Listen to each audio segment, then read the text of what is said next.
So hi guys, good morning. Again we are going to have a new chapter which is parabola and hyperbola. It's a conic section part 2 that I already told you in first part. Circle has already been covered. And this will be the last video I hope for this conic sections. So suppose this is the equation of the parabola. Like circle is representing it with this way. In the same way for parabola, this is the sort of the equation that we use to represent the circle. Where like suppose this, if this is the parabola, then it will be of some this shape, right? And here it will be A. This is called focus. And this is the vertex that we have, it is 0 0, okay, and this is the focus. And then directrix is given by this. Directrix is can be anything which goes by the focus, that's a directrix. An axis of the parabola is on which the axis is drawn, like this is the x-axis, this is the y-axis. So when y is equals to 0, this will be the axis of the parabola. It's on the x-axis parabola, that's why it's called y is equals to 0, because parabola forms on y-axis. That's very simple.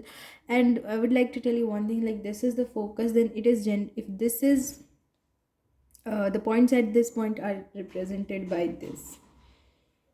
I hope you understand. Where A is nothing but the distance from the vertex. Simple. And A upon T square this is. Because this is 0 by 0, so start. If it is starting from 0 0, then this will be the equation. If it is not, the vertex is not 0 by 0, then the equation changes, okay? Remember that. So if vertex is 0 0, focus is A comma 0. In this case it is A comma 0, but when you take if you would be solving questions and you would be knowing why I'm taking this, these are the parametric forms that we take when it is not 0 0, then we take this condition. That was what I was telling about. There is no need of this thing right now, because here we are dealing when the vertex is 0 0. When vertex is not 0 0, then this becomes focus. I'll tell you later onwards about it. But yeah, this is, suppose anything is a directrix, it will pass always through the focus, and the equation of this directrix will be represented using this is the line equation for the directrix. I'll be drawing that equation again, because now we are having a lot of points, and without that equation I don't think we'll be able to understand that. Like this was the thing I told you, this is the focus, and if any line passes through the focus it's called a directrix. And if it's a perpendicular line that falls on this equation, then it is called latus rectum. Latus rectum is always perpendicular, okay? That's why we have been studying about it. Otherwise, yeah, the latus rectum, the equation of the tangent at the vertex, this is the vertex, and at the tangent of the vertices, this is what? This is simply the y-axis. And how do we represent the y-axis? Y-axis equals to 0. That's what we are doing here also. Next, the ends of the latus rectum. Suppose this is the latus rectum, then its end. These are the ends of the latus rectum. Yeah, this is where it ends. It becomes 1 minus 2a. Why I put minus 2a here? Because it's negative y-axis. And here it will be a 2a. I hope you see.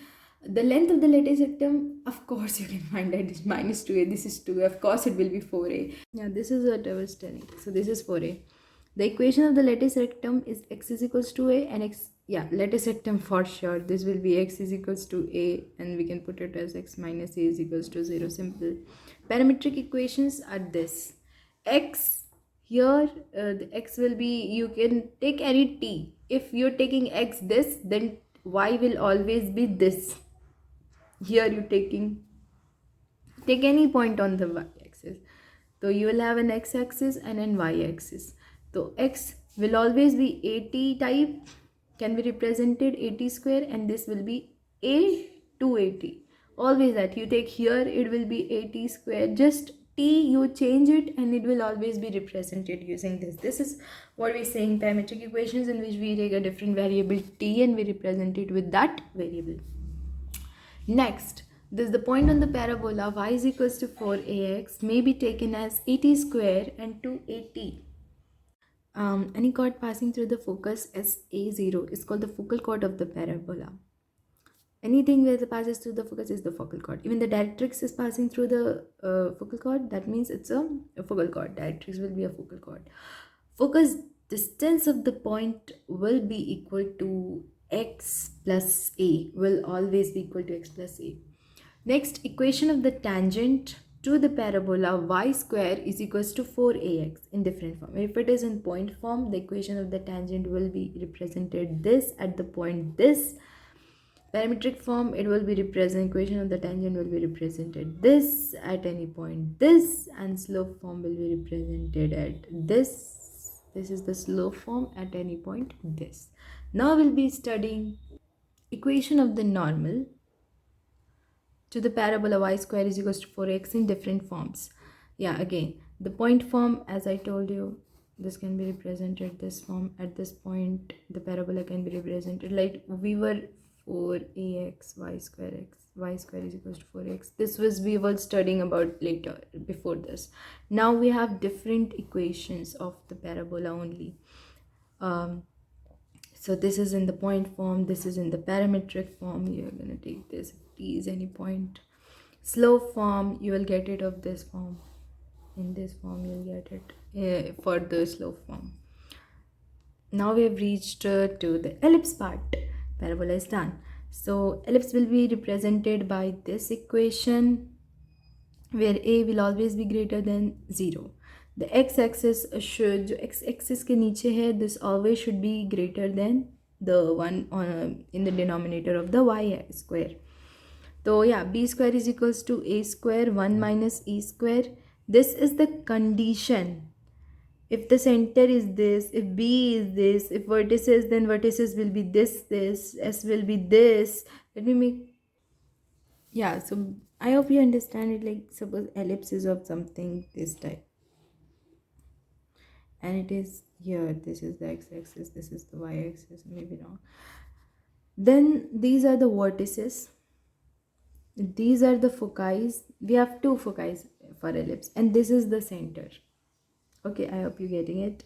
But yeah, this is the thing, the center is 0 0. If the center is this, vertices, that is a dash, these are minus a comma 0 plus a comma 0, s will be minus a e comma 0 plus a comma 0.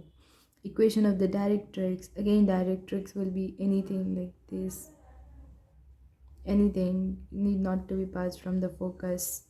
Then the equation of the directrix will be x is equals to a by e minus a by e, x is equals to a by e. It will be positive. Equation of the major axis, this is, we are talking about a major axis, right? That is y is equals to 0. Y is equals to 0 is the major axis because this is greater than this thing. The axis on which the focus lies, foci lie, that is the major axis. Next we have is the equation of the major axis. X is equals to minor axis. If major axis is x-axis, then minor axis will be y-axis, and y-axis will be represented using this formula. Length of the major axis will be always 2a. I've already told you this is the equation. This is a comma 0, this is minus a comma 0, so definitely it will be 2a, right? That's what minor axis. Yeah, if this is minus b, this is plus b, then definitely I'm just talking about y-axis. Okay, 0 0, that's what it will be. So it will be 2b. The length of the lattice rectum will always be equal to 2b square upon a. It's very simple, you have to learn it. Lattice rectum is nothing but something that follows on the both. Yeah, because one foci is this, another foci, we get the perpendicular one. Here we will also get that. Why we will have both the sides, we will have one this we have, that is rectum. That's what it is. Now we'll be studying about the equation of the tangents to the ellipse, this in different ways. Suppose this is the ellipse, now we'll be studying about the tangent. Like in parabola we studied different forms to represent the tangents and the normal. In the same way, we'll here also we study in ellipse the different forms to find the equation of the tangent and the normal using by the formula, by the equation of the ellipse itself. The equation of the tangent So this ellipse is always this if we are talking about the point form. The equation of the tangent to the ellipse this, at any point this is this. Slope with this identity form can be written as this equation of tangent from by using the slope, because m is slope here. That depends on the question which form you have to use. If you have been given point x1 x2, then you'll use this one. If you have been given theta, then you will use this one. And if you have been given slope, then you are going to use this formula. I hope you're getting it. Then the equation of the normal. If this is the equation of the ellipse, the normal will be represented at this way. If points have been at this point parametrically, it will be represented at this way. If this will, the theta will be this, and at this point.